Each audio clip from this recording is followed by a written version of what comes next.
नमस्कार. सिटी न्यूजच्या बातमीपत्रात प्रेक्षकांचं मनपूर्वक स्वागत. बातमीपत्राची सुरुवात करूया सुविचार मालेने. नेहमी तीच लोक आपल्याकडे बोट दाखवतात ज्यांची आपल्यापर्यंत पोहोचायची ऐपत नसते. आजचा सुविचार आपण घेऊया छोटासा ब्रेक.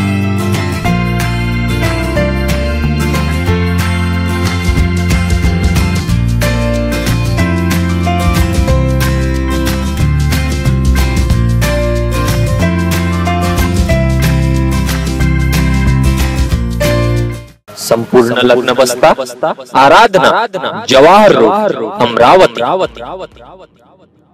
जर तुम्हाला आमचे सिटी न्यूज चॅनल टीव्हीवर दिसत नसेल तर ताज्या आणि निर्भीड बातम्यांसाठी आमचं चॅनल यूट्यूबवर सबस्क्राइब करा आणि बेल आयकॉनवर क्लिक करा. तुम्हाला सिटी न्यूजवरील बातमी सर्वप्रथम पाहायला मिळेल. आपण फेसबुक व्हॉट्सॲपवरही सिटी न्यूजवर ताज्या घडामोडी बघू शकता. ब्रेकनंतर पुन्हा आपलं स्वागत. पाहूया बातम्या विस्ताराने. ऑन ड्युटी असलेल्या सहाय्यक पोलीस उपनिरीक्षकावर जीवघेणा हल्ला करण्यात आला. या हल्ल्यात त्यांचा जागीच मृत्यू झालाय. 3 नशाखोरांनी त्यांच्यावर लोखंडी रॉडने हल्ला केला. प्रचंड रक्तस्राव झाला. हा वार इतका जबर होता की या पोलिसांचे कपडे अक्षरशः रक्ताने चिंब झाले. नागरिकांची सुरक्षा करणाऱ्या पोलिसांवर जर असे हल्ले होत असतील तर कायदा व सुव्यवस्था कोणत्या थराला गेली आहे हे दिसून येतं. अचलपूर पोलीस ठाण्याच्या हद्दीतील ही घटना आहे. अचलपूर पोलीस ठाण्याचे सहाय्यक पोलीस उपनिरीक्षक म्हणून पदावर कार्यरत असणारे शांतीलाल चुन्नीलाल पटेल या 55 वर्षीय पोलीस कर्मचाऱ्याची निर्घृण हत्या करण्यात आली. 3 सप्टेंबर रोजी मध्यरात्री 3 वाजताची ही घटना आहे. शांतीलाल पटेल हे कर्तव्यावर असताना कृषी उत्पन्न बाजार समिती अचलपूर मार्गावरील डॉक्टर तपन रावत हॉस्पिटलजवळ 3 युवकांनी लुटपाटीच्या उद्देशाने शांतीलाल पटेल यांची दुचाकी थांबवत त्यांच्यावर रॉडने प्राणघातक हल्ला करून त्याची हत्या केली. या घटनेची माहिती होताच पोलीस प्रशासनात एकच खळबळ उडाली आहे. या 3ही युवकांना पोलिसांनी ताब्यात घेतलं असून त्यांनी गुन्ह्याची कबुली दिली आहे. हल्ला करणारे तिघेही गुन्हेगारी प्रवृत्तीचे आहेत. अचलपूर पोलीस ठाण्यात त्यांच्यावर यापूर्वीही गुन्हे दाखल आहेत. या हल्ल्यातील आरोपी बुंदेलपुरा येथील केदार घनश्याम चरपटे वय वर्ष 25, नितीन उर्फ माया कोल्हापुरे राहणार गळंकी वय वर्ष 20 व बुंदेलपुरा येथे राहणारा नयन मंडले या तिघांना पोलिसांनी ताब्यात घेतलं असून हत्या केल्याचं त्यांनी कबूल केलं आहे. परतवाडा येथे कार्यरत असलेल्या PSI शुभांगी ठाकरे यांनी दिलेल्या फिर्यादीनुसार रात्रीच्या सुमारास परतवाडा पोलीस स्टेशनचे पेट्रोलिंग करत असताना बस स्थानकासमोरील कविता हॉटेलजवळ केदार चरपटे, नितीन कोल्हापुरे, नयन मंडले हे तिघे मध्यरात्री 2 ते 3 वाजताच्या सुमाराला आढळून आले. पोलीस खाक्या दाखवल्यानंतर काही वेळाने त्यांना सोडून देण्यात आलं. या आरोपींनी आपल्याला मारहाण केल्याचा राग मनात धरून पोलीस उपनिरीक्षक शुभांगी ठाकरे हिचा पाठलाग केला, पण त्या पहाटेपर्यंत आरोपींना कुठेच गवसल्या नाही. यानंतर या तिघांनी अचलपूर मार्गावर थांबून गस्तीवर जाणारे शांतीलाल पटेल यांना लुटीच्या उद्देशाने थांबवून त्यांची झडती घेतली असता अंगावरील पोलिसांचा पोशाख पाहताच त्यांनी शांतीलालवर रॉड व सळाखीने हल्ला चढवून डोक्यावर वार केले. यामध्ये शांतीलाल पटेल गंभीर जखमी झाले. या दरम्यान काही लोकांनी पोलिसांना माहिती देत सांगितलं की डॉक्टर तपन रावत हॉस्पिटलजवळ एक पोलीस जखमी अवस्थेत पडले आहे. तिथंच तात्काळ पोलीस पथक घटनास्थळावर दाखल झालं. शांतीलाल यांना जखमी अवस्थेत उपचाराकरता स्थानिक रुग्णालयात नेलं. त्यानंतर अमरावतीच्या जिल्हा सामान्य रुग्णालयात दाखल केलं असता डॉक्टरांनी त्यांना मृत घोषित केलं. मार्गदर्शनात पोलीस पथकातील रवी बावणे, सचिन भोंबे, पुरुषोत्तम बावणे, विनोद राऊत यांनी तात्काळ आरोपींना ताब्यात घेतलं. शुभांगी ठाकरे यांच्या तक्रारीवरून 302 व 34 कलमान्वये गुन्हा दाखल करण्यात आला आहे. पोलिसांची कुमक अचलपूर ठाण्यात तैनात करण्यात आली. अमरावतीच्या जिल्हा रुग्णालयात उपअधीक्षक शिरीष राठोड, गुन्हे शाखेचे पोलीस निरीक्षक सदानंद मानकर, किरण वानखडे यांच्यासह अधिकाऱ्यांनी भेट दिली. नागरिकांची सुरक्षा करणारे पोलीसही आता सुरक्षित नाहीत हे या घटनेवरून दिसून येत आहे. नशाखोरांची हिंमत एवढी वाढली आहे की चक्क ऑन ड्युटी पोलिसावर त्यांनी जीवघेणा हल्ला केला. यावरून कायदा व सुव्यवस्था किती खालच्या थराला गेली आहे हे दिसून येते. परतवाड्याहून नितेश किल्लेदार यांचा हा रिपोर्ट. मंगळवारी सकाळी 10 वाजता KL कॉलेजसमोर 2 दुचाकींची जबर धडक झाली। या दोन्ही दुचाकींवर विद्यार्थी होते। या धडकेत दोन्ही दुचाकीचे चालक गंभीर जखमी झाले आहेत। गाडगेनगर पोलिसांनी घटनास्थळी पोहोचून पंचनामा केला व दुचाकी जप्त केल्या। मंगळवारी सकाळी 10 वाजता मोर्शी मार्गावरील केशरबाई लाहोटी महाविद्यालयाच्या प्रवेशद्वारानजीक 2 दुचाकींची जबर धडक झाली। MH27 CF 7631 क्रमांकाची ज्युपिटर नामक दुचाकी होती, तर दुसरी MH32 AC 6241 क्रमांकाची रेसलर दुचाकी आहे। या 2 दुचाकींची धडक झाली। यामध्ये रेसलर वाहन चक्काचूर झाले, तर या अपघातात दोघही दुचाकी चालक गंभीर जखमी झाले। पॅराडाईज कॉलनी येथे राहणारा 22 वर्षीय सय्यद उस्मान सय्यद इस्लाम, तर दुसरा दुचाकी चालक ब्राह्मणवाडा येथील राहणारा 20 वर्षीय आदेश गुंजरकर हा आहे। दोघे या अपघातात गंभीर जखमी झाले। दोघांनाही जिल्हा सामान्य रुग्णालयात दाखल करण्यात आलं, तेथून खासगी रुग्णालयात हलवण्यात आलं। गाडगेनगर पोलीस ठाण्याचे उपनिरीक्षक SG तोकलवाड यांच्यासह कर्मचारी वाहतूक कर्मचारी दाखल झाले। त्यांनी दोन्ही दुचाकी जप्त करून दोघांनाही रुग्णालयात नेलं। घटनास्थळी विद्यार्थ्यांनी मोठी गर्दी केली।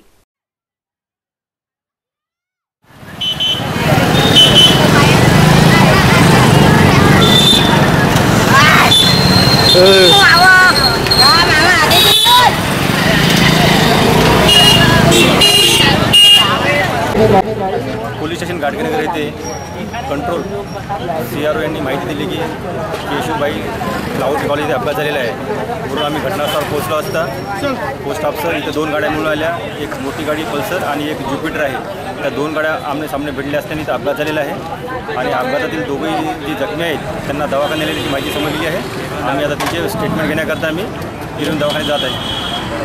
नवनवीन गाड्या आजकाल युवा वर्गाकडे दिसत आहेत। आई वडील मुलांची हौस पुरवण्यासाठी महागड्या गाड्या घेऊन देतात, परंतु मुलं त्याचा वापर अंधाधुंद प्रकारे करतात। याचे गंभीर परिणाम दिसून येत आहेत। भरधाव वेगाने गाड्या चालवून स्वतःचं व दुसऱ्याचंही नुकसान यामुळे होतंय। गाड्या चालवताना सुरक्षित वाहतुकीचा अजिबात विचार केला जात नाही। पल्सर गाडीचा ज्या प्रकारे चेंदामेंदा झालाय, त्यावरून ही गाडी किती भरधाव वेगाने असेल याची कल्पना येते। सायन्स कोर मैदान येथील सर्कस संपलेली आहे। या सर्कशीत नियमांविरुद्ध प्राण्यांचा वापर करण्यात आला।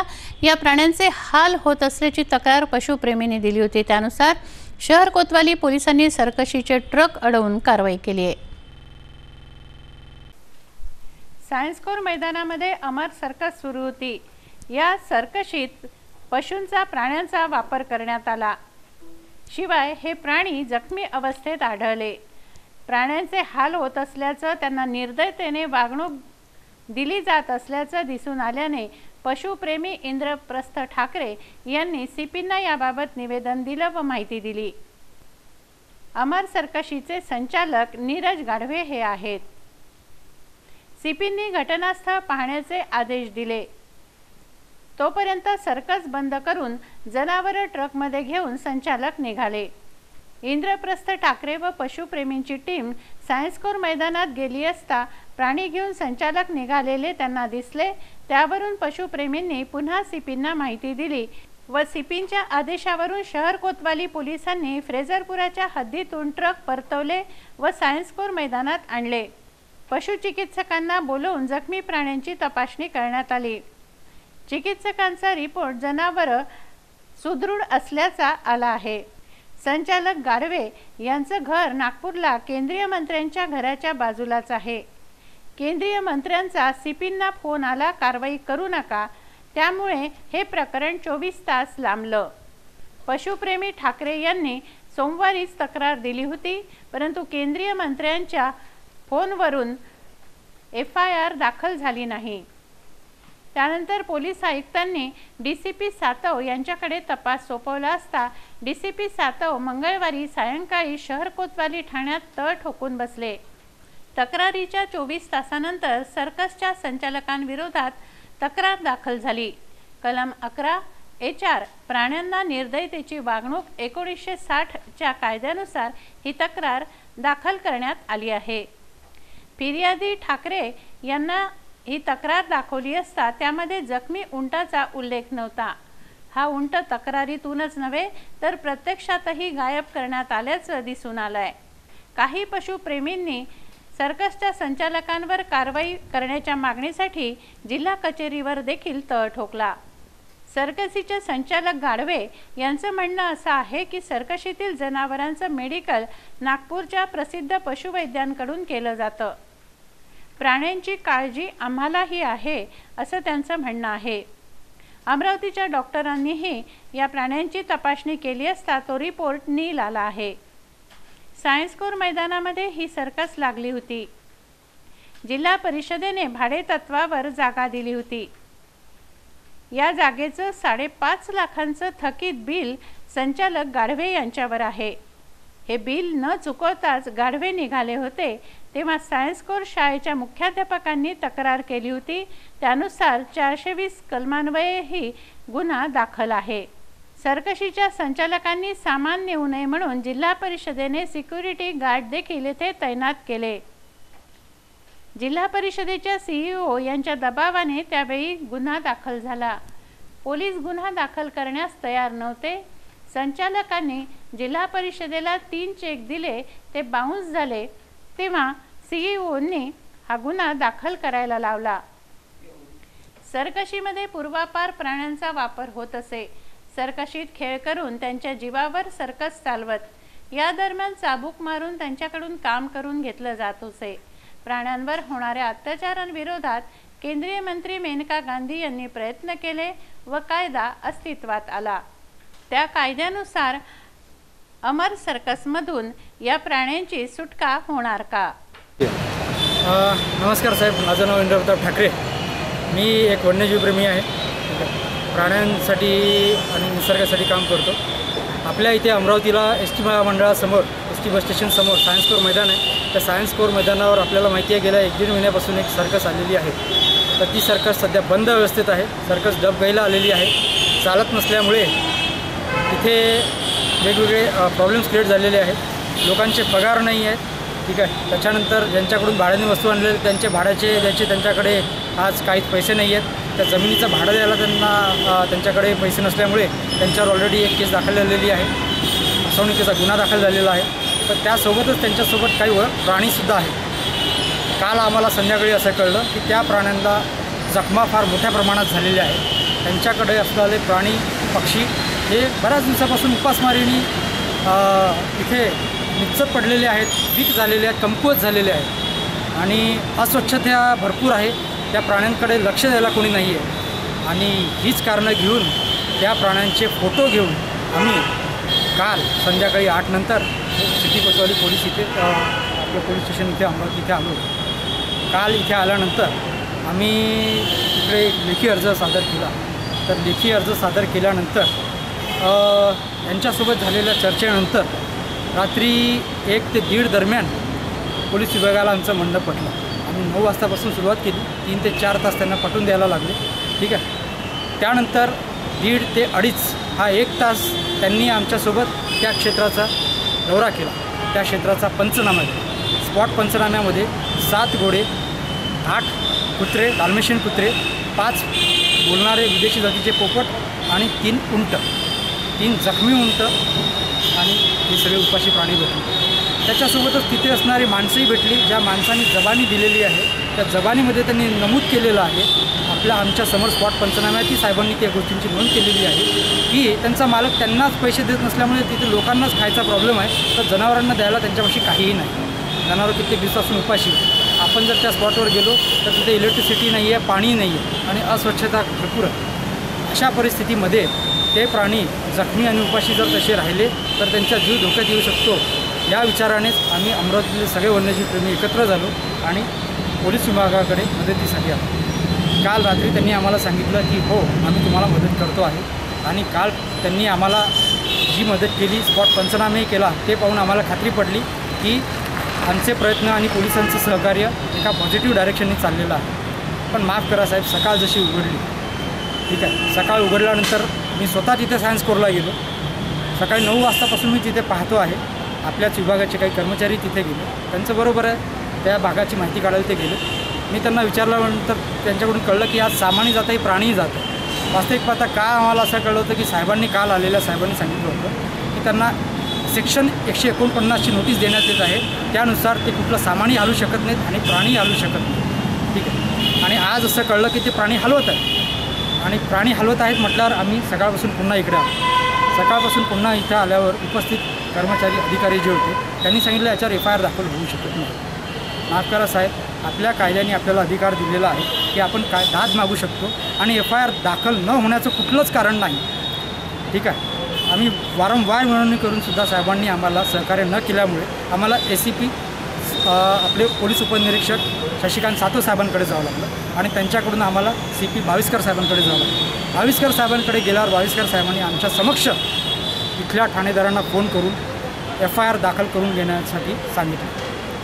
ते सगळं झाल्यावरही आम्ही इथं आल्यावर साहेब दुर्दैवाची बाब अशी FIR दाखल करून घ्यायला इथे व्यक्तीच नाही, ठीक आहे. म्हणजे आज आपले पंतप्रधान जे डिजिटल इंडियाची हे करतात, ठीक आहे, ती सगळं ऑनलाईन होत आहे आणि ऑफलाईन व्हायला इथे माणूसच नाही. मग आम्ही दुपारी 12, 1, 2, 3, 4, 5, 6 वाजले तरी आमचं कार्यवाही व्हायला हे नाही, FIR झालीच नाही. मग शेवटी आम्हाला कलेक्टर साहेबांकडे जावं लागलं. अजूनही आमचे काही कर्मचारी मित्रमंडळी वन्यजीवप्रेमी कलेक्टर साहेबांच्या भेटीसाठी तिथे उभे आहेत. मीटिंग असल्यामुळे ते तिथे बसलेले आहेत. त्यांनी असं आम्हाला सांगितलं कलेक्टर साहेब आम्हाला आदेश दिले तर आम्ही करू. साहेब FIR दाखल करायला कुठे असं लिहिलं आहे की पहिले मेडिकल वैद्यकीय तपासणी करणं आवश्यक आहे. FIR दाखल करूनही वैद्यकीय तपासणी करू शकतो. आणि आज आलेला अहवाल, ठीक आहे, वैद्यकीय तपासणीचा अहवालही मला मिळालेला नाही आहे. उद्या मी अर्ज करतो, ठीक आहे. नियमानुसार मी जातो आहे साहेब, ठीक आहे. आज त्यांनी म्हटलं त्याच्यात त्यांना उंट भेटलं नाही. काल आम्ही जखमी उंटाचं घेऊन आलो, ठीक आहे. तिथे आमच्याही काही मित्रमंडळी गेले असताना वैद्यकीय तपासणी आम्हाला सामील होऊ दिलेलं नाही. पण आमच्या सगळ्या मित्रांनी घेतलेले फोटोज व्हिडिओज आजचेही आहेत, कालचेही आहेत. उंट इथून हलवताना नेणारे ट्रकही आमच्याकडे सगळ्या नंबरसहित आहेत साहेब, पुरावे सगळेच आहेत. मग आमचं एवढंच म्हणणं आहे, सामान्य माणसाने विश्वास कुणावर ठेवायचा साहेब जर यंत्रणा अशी वागत असेल तर. म्हणजे आज जर शहरातले उंट गायब होत असतील तर लहान मुलं आहेत आणि बाया आहेत, यांची सुरक्षिततेची हमी कोण देणार? बस आमचा एवढाच प्रश्न आहे. आपने आपने लेखी तक्रार दी, तक्रार का क्या हुआ? साहेब लेखी तक्रार दिली काल रात्री.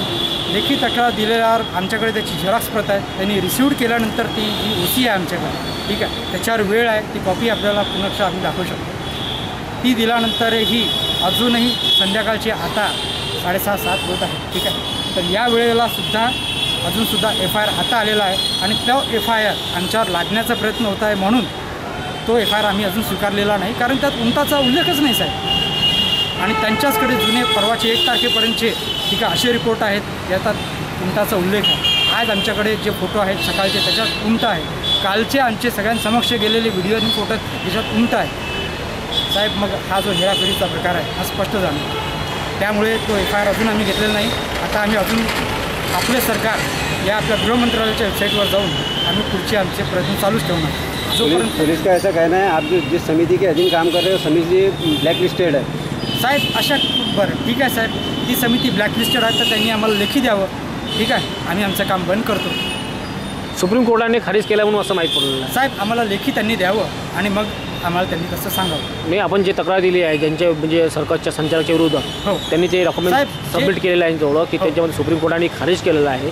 कोणते ॲनिमल काही हे आहे जे विषय आहे साहेब. आता पहा त्यांच्याकडे जे ॲनिमल्स आहेत, ठीक आहे, आम्ही त्यांना हे नाही म्हणतो की त्यांच्याकडे वाईल्ड ॲनिमल्स आहेत, म्हणजे रानावनातले प्राणी आहेत. त्यांच्याकडे जे प्राणी आहेत साहेब ते जखमी आहेत, उपाशी आहेत, ठीक आहे. त्याचा पंचनामा लोकांची जबानी काल आपण इथल्याच विभागातल्या पोलीस कर्मचाऱ्यांनी आमच्या समक्ष घेतलेली आहे साहेब. मग उपाशी प्राण्याची काहीच हे नाही का, जखमी प्राण्याचं काहीच महत्त्व नाही का?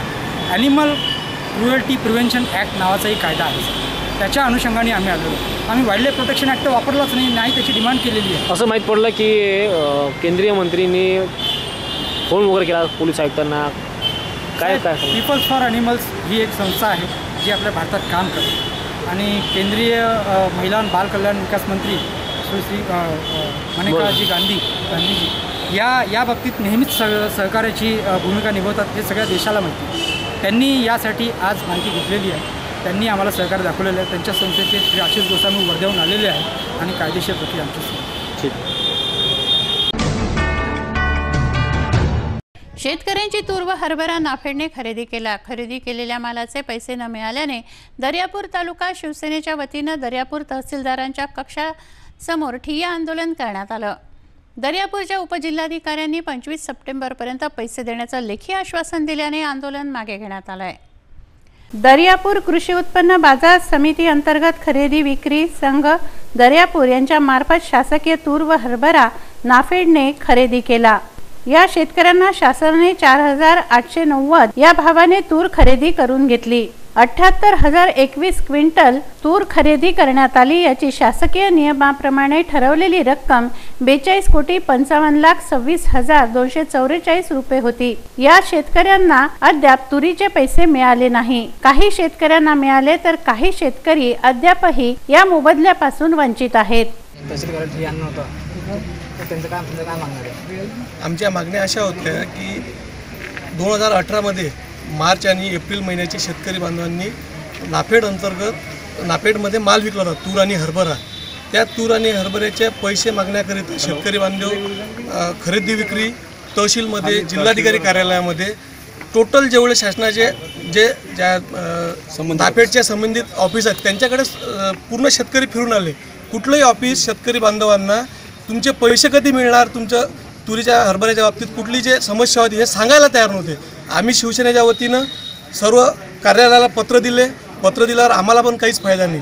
त्यासाठी आम्ही आज रोजी 3 दिवसाच्या अगोदर आम्ही तहसीलदार साहेबांना निवेदन दिलं होतं की 4-5 दिवसाच्या आतमध्ये जर आमच्या शेतकरी बांधवांना पैसे मिळत नसेल तर आम्ही शेतकऱ्यांसह आमच्या दर्यापूर तालुक्यातले सर्व शिवसेनेचे पदाधिकारी रविभाऊ बनोरकर, गणेश साखरे, रविभाऊ कोरडे सर्व शिवसैनिक घेऊन येत्या मंगळवारी आम्ही तुमच्या ऑफिसमध्ये ठिय्या आंदोलन करू.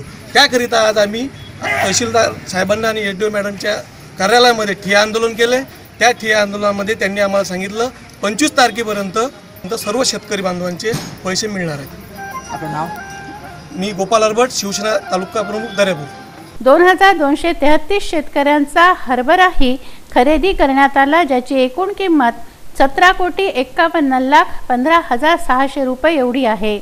मात्र शेतकऱ्यांच्या खात्यात रक्कम जमा न झाल्याने दर्यापूर तालुका शिवसेनेच्या वतीनं दर्यापूर तहसीलवर ठिय्या आंदोलन करण्यात आलं. या आंदोलनाची दखल घेऊन दर्यापूरच्या उपजिल्हाधिकारी प्रियंका आंबेकर यांनी 25 सप्टेंबरपर्यंत शेतकऱ्यांना तूर व हरभऱ्याचे पैसे देण्याचं लेखी आश्वासन दिलं असता दर्यापूर तालुका शिवसेनेनं आपलं आंदोलन मागे घेत शासनाचे आभार मानले.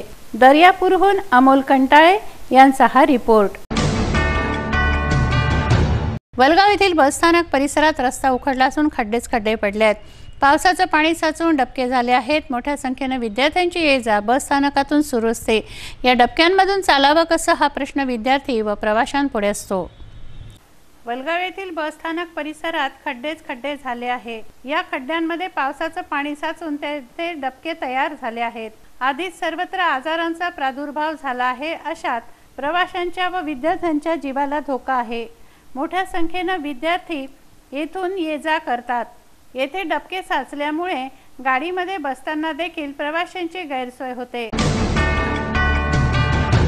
वाठोडा शुक्लेश्वर येथे श्रीकृष्ण जन्माष्टमी निमित्त विविध कार्यक्रमांचे आयोजन करण्यात आलं. वाठोडा शुक्लेश्वर येथे श्री दत्त मंदिर देवस्थानच्या वतीने श्रीकृष्ण चक्रवर्ती प्रभू महाराजाधिराजांच्या अवतार महोत्सवानिमित्त रथयात्रा काढण्यात आली.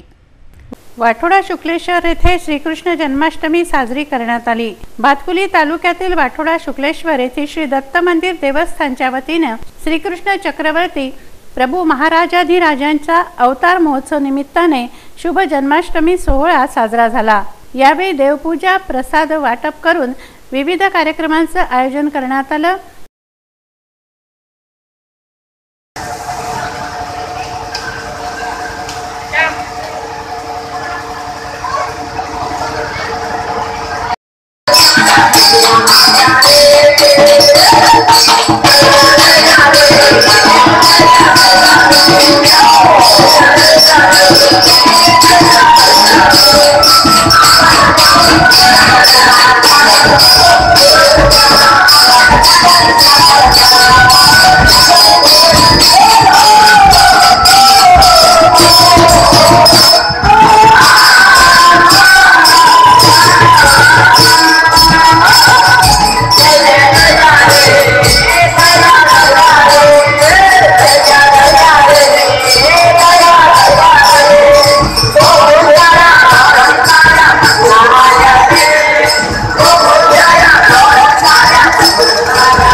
गावामधून रथयात्रा काढण्यात आली। मोठ्या संख्येने भाविक रथयात्रेमध्ये सहभागी झाले। रथयात्रेमध्ये महाराजाधिराजांचा सजवलेला रथ होता, तर त्यातील दिंडीमध्ये महिला व युवतींनी ताल धरला।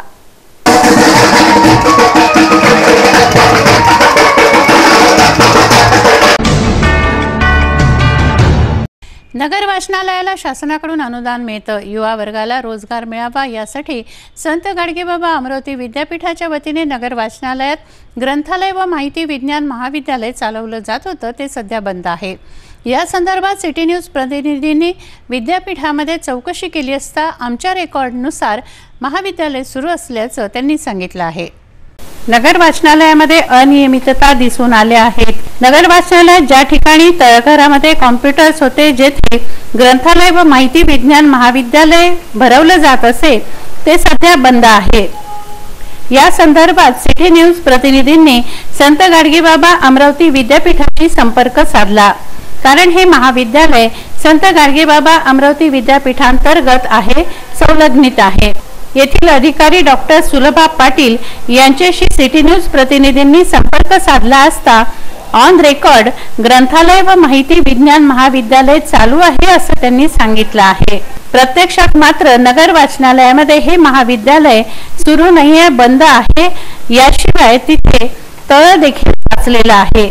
विद्यापीठातील ऑन रेकॉर्ड जर हे महाविद्यालय सुरू आहे, तर याचा अनुदान निधी सगळाच येत असणार, तो जातो कुठे हा प्रश्न आहे। हेलो ताई साहब नमस्कार, मैं अशोक भाई जोशी बोल रहा हूँ सिटी न्यूज से। जी नमस्ते, बोलिए ना। हाँ ताई साहब, आपसे एक जानकारी लेना था, मैं मिलने आया था आपको, आप मीटिंग में थी। मैं पूछना चाहता था कि अपने संत गाडगेबाबा विद्यार्थी संलग्नित ग्रंथालय व माहिती विज्ञान विद्यालय अमरावती के नगर वाचनालय में चलाया जा रहा है। अच्छा, तो वो चालू है कि बंद है, ऐसी जानकारी लेना था। नगर वाचनालय में चालू है, अमरावती में चालू है, ऐसा कह रहे हैं आप? हाँ, चालू है कि बंद है, ऐसी जानकारी आपसे लेना है, क्योंकि बोर्ड लगा हुआ है आपका। अच्छा, उसके ऊपर, और उसके ऊपर अगर खर्चा किया जा रहा है तो कितना किया जा रहा है, ऐसी जानकारी मुझे चाहिए थी। सिटी न्यूज से बोल रहा हूँ मैं। अच्छा, खर्चे का तो नहीं बता सकती ना, बस चालू है या नहीं है। अच्छा, तो बाकी डिटेल्स कैसे मिलेंगे ताई साहब? बाकी डिटेल्स आप एक काम कीजिए ना, प्रोविसी साहब से मिलिए। किससे? प्रोविसी साहब है ना हमारे प्रो गुरु या फिर रजिस्ट्रार साहब, तो आपको वहाँ से सारी जानकारी मिल जाएगी। हेलो हेलो, हाँ ताई साहब बोलिए। जी, वो हमारे रिकॉर्ड में कॉलेज शुरू है। आपके रिकॉर्ड में कॉलेज शुरू है, और ताई साहब वो हकीकत में तो बंद है। बराबर है, पर वो ऐसा है कि कागज पे विद्यापीठ ने उसको अभी तक बंद किया नहीं है। तो क्या किया जा सकता है इसके लिए? क्योंकि हमने बताया ना मैंने आपको, आप रजिस्ट्रार साहब से मिलिए। हाँ हाँ हाँ, उस बारे में आपको बता सकते हैं। मैं आपको रिकॉर्ड देख के मैंने आपको बताया कि हमारे रिकॉर्ड में कॉलेज को अभी बंद नहीं किया है। ठीक है ताई साहब, ठीक है ताई साहब। रजिस्ट्रार साहब का शुभ नाम बताएंगे? हाँ, उसका नाम है अजय देशमुख, डॉक्टर अजय देशमुख। देशमुख साहब, ठीक है ताई साहब। अभी उसकी फिलहाल मीटिंग चालू है, आप अच्छा, क्या पता कर लीजिए। ठीक है, ठीक है ताई साहब, धन्यवाद, बहुत बहुत धन्यवाद। हेलो हेलो, हाँ ताई साहब बोलिए। जी, वो हमारे रिकॉर्ड में कॉलेज शुरू है। आपके रिकॉर्ड में कॉलेज शुरू है, और ताई साहब वो हकीकत में तो बंद है। बराबर है, पर वो ऐसा है कि कागज पे विद्यापीठ ने उसको अभी तक बंद किया नहीं है। तो क्या किया जा सकता है इसके लिए? क्योंकि हमने बताया ना मैंने आपको, आप रजिस्ट्रार साहब से मिलिए। हाँ हाँ हाँ, उस बारे में आपको बता सकते हैं। मैं आपको रिकॉर्ड देख के मैंने आपको बताया कि हमारे रिकॉर्ड में कॉलेज को अभी बंद नहीं किया है। ठीक है ताई साहब, ठीक है ताई साहब। रजिस्ट्रार साहब का शुभ नाम बताएंगे? हाँ, उसका नाम है अजय देशमुख, डॉक्टर अजय देशमुख। देशमुख साहब, ठीक है ताई साहब। अभी उसकी फिलहाल मीटिंग चालू है, आप अच्छा, क्या पता कर लीजिए कैसे। ठीक है, ठीक है ताई साहब, धन्यवाद, बहुत बहुत धन्यवाद। भातकुली येथील एसटी पास वितरण केंद्र कायमस्वरूपी ठेवण्याची मागणी विद्यार्थ्यांनी केली आहे। आजूबाजूच्या अनेक गावातील अनेक विद्यार्थी येथे एसटी पास बनवतात। हे केंद्र बंद असल्याने विद्यार्थ्यांना त्यासाठी अमरावतीला यावं लागतं। या संदर्भात विद्यार्थ्यांनी पालकमंत्र्यांनाही निवेदन दिलंय। भातकुली येथील पास वितरण केंद्र कायमस्वरूपी सुरू ठेवण्याची मागणी विद्यार्थ्यांनी केली आहे। भातकुली हे गाव तालुक्याचं ठिकाण आहे। येथे ITI, महात्मा फुले कला व वाणिज्य सायन्स महाविद्यालय, ज्ञानेश्वर पवार कनिष्ठ महाविद्यालय, गुरुकुल विद्यालय, राष्ट्रीय एकता हायस्कूल यासह शाळा महाविद्यालयामध्ये दररोज विद्यार्थी-विद्यार्थिनी येणे जाणे करतात। शासनाचे धोरण आहे बेटी पढाओ बेटी बचाओ। असं असताना भातकुली येथील प्रवासी निवारा यामध्ये महाराष्ट्र राज्य परिवहन महामंडळाच्या वतीने पास वितरण केंद्र सुरू केलं होतं, परंतु गेल्या 1 वर्षापासून हे ST पास वितरण केंद्र बंद आहे। या बंद असलेल्या वितरण केंद्राकडे राजकीय प्रतिनिधी दुर्लक्ष करत आहेत असा ग्रामस्थांचा आरोप आहे। आजूबाजूला असलेल्या अनेक गावातील मुले-मुली भातकुली येथे ST पास बनवत होते, परंतु गेल्या 1 वर्षापासून बंद असलेल्या भातकुली परिसरातील केंद्रामुळे गावातील मुलींना आपलं शिक्षण सोडून अमरावतीला पास बनवण्याकरता जावे लागते। त्यामुळे त्यांना आर्थिक भुर्दंड बसतो, तसंच शैक्षणिक नुकसान होते, मानसिक त्रासही सहन करावा लागतो। याकडे लक्ष देण्याची मागणी विद्यार्थ्यांची आहे। त्यामुळे आम्हाला मानसिक त्रास तसंच आर्थिक त्रास सोसावा लागतो, कारण की हे पास नसल्यामुळे पास केंद्र नसल्यामुळे आम्हाला अमरावतीत जावं लागतं। त्यामुळे आमचा वेळही खर्च होतो आणि पैसा पण सुद्धा खर्च होतो।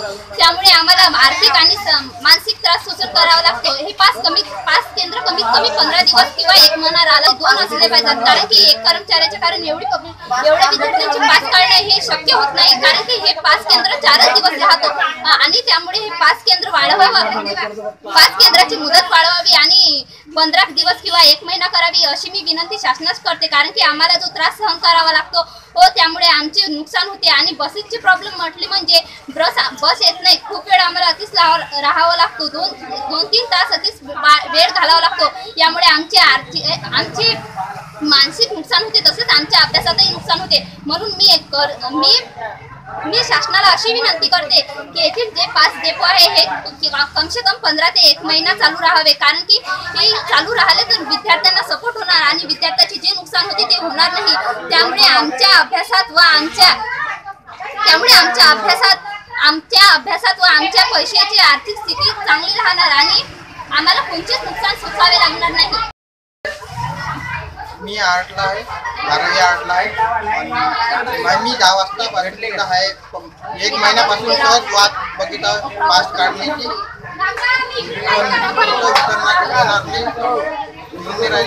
त्या कारणाने माझी पास 1 महिन्यापासून निघालेली आहे। आज 10 वाजतापासून रद्दी करत आहे, अजून पण नंबर लागला नाही आहे, तर शासनाने एवढी मदत करावी आमच्यासाठी। अमरावती जिल्ह्याचे पालकमंत्री प्रवीण पोटे यांना बंद पडलेल्या ST पास वितरण केंद्र सुरू करण्याची मागणी या विद्यार्थ्यांनी केली आहे, निवेदन दिलं आहे, परंतु अद्याप हे केंद्र सुरू झालेलं नाही। भातकुलीहून गजान खोपे यांचा हा रिपोर्ट। साहेबांना परिवहन महामंडळ अमरावती यांना एक विनंती करतो की साहेब, आम्ही जवळपास 15 दिवस 1 महिन्या अगोदर आपणास निवेदन दिले होते की या भातकुली मार्गावर जास्तीत जास्त बसेस तसेच पास वितरण केंद्र सुरू करण्यात यावे, यासाठी आम्ही निवेदन दिलेलं होतं। तर साहेब, तुम्ही फक्त महिन्यातले फक्त 4 दिवस म्हणजे सुरुवातचे 4 दिवस 1 ते 4 दिवस याच दिवशी फक्त ही पास वितरण केंद्र सुरू आहे आणि बाकीचे 26 दिवस पास वितरण केंद्र बंद असल्यामुळे विद्यार्थ्यांना शारीरिक, आर्थिक, मानसिक आणि शारीरिक त्रास सहन करावा लागतो।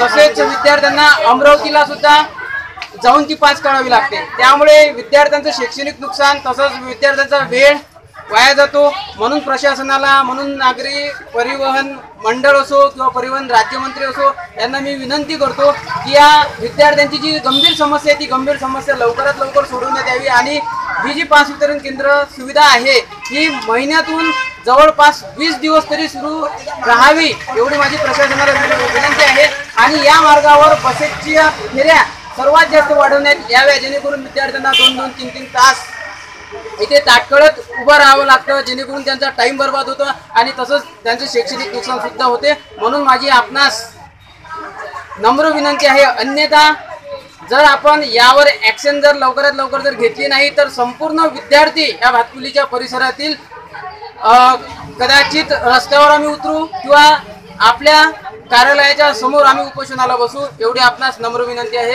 आणि लवकरात लवकर ही विद्यार्थ्यांची समस्या सोडवण्यात. श्रीकृष्ण जन्म मंदिरांसह घरांमधूनही साजरा झाला. काकाणी परिवार पिढ्यानपिढ्या हा उत्सव मोठ्या भक्तिभावाने साजरा करतोय. श्रीकृष्णाच्या मूर्तीचा आकर्षक शृंगार करून पंचपक्वान्नांचा नैवेद्य देवाला दाखवण्यात आला. श्रीकृष्ण जन्माष्टमीचं पर्व मंदिरांबरोबरच घरोघरी देखील साजरं झालं. अनेक नागरिकांकडे पिढ्यानपिढ्या श्रीकृष्ण जन्माष्टमी साजरी करण्यात येते. मुधोळकर पेठ येथील रहिवासी श्री काकाणी यांच्याकडे गेल्या 3 पिढ्यांपासून श्रीकृष्ण जन्माष्टमी साजरी करण्यात येते. यंदा ही जन्माष्टमी साजरी करण्यात आली. यावेळी श्रीकृष्णाच्या मूर्तीला अतिशय सुंदर असा शृंगार करण्यात आला. पाळण्यात श्रीकृष्णाला जोजवण्यात आलं. पंचपक्वान्नांचा नैवेद्य श्रीकृष्णाला दाखवून जन्माष्टमी साजरी करण्यात आली.